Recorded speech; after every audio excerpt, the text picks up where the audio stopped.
ដាតអត់ឆ្អឹងរបស់ស្រីរឿងអ្វីអ្វីថាស្ដីឲ្យតែបានស្រឡាញ់រួចផ្លេចត្រឡប់ប្រានអណ្ដាតសាបានដដាមជុំខ្មៅ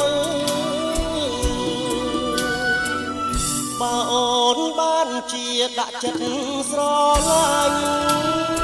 ត្រូវចុះចាញ់ត្រូវជឿក្នុងចិត្តណាបើស្ដោះហើយគុំលិតអមអាស្រូវ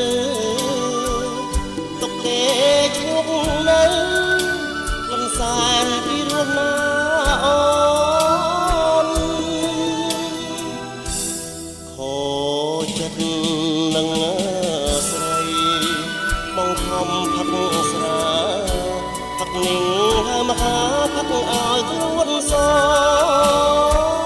នអីលើទៅដឹងថាឈួតព្រោះអូនស្ទើរជីវិតសូនទៅផ្លាយផឹកស្រាអណ្ដាតអត់ឆ្អឹងប្រឹងហាទៀតទៅលុកអស់ផ្លូវប៉ះចំលើប្រុសសាវាទើបអូននឹកឃើញអតីតសង្សារបងឈប់ត្រូវការអណ្ដាតអត់ឆ្អឹងអូនហើយ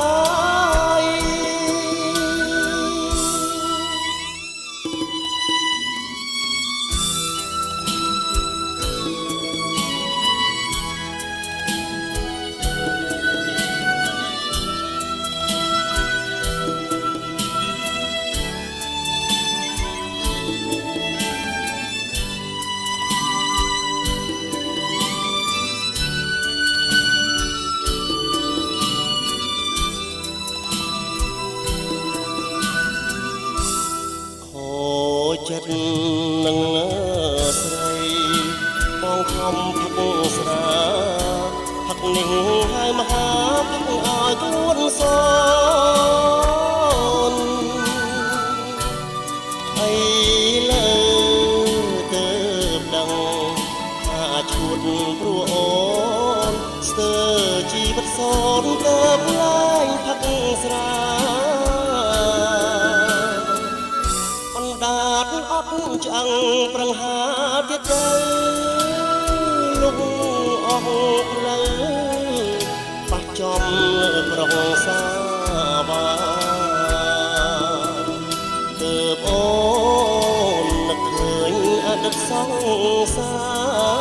របងឈប់ត្រូវការអណ្ដាតអត់ឆ្អឹងអូន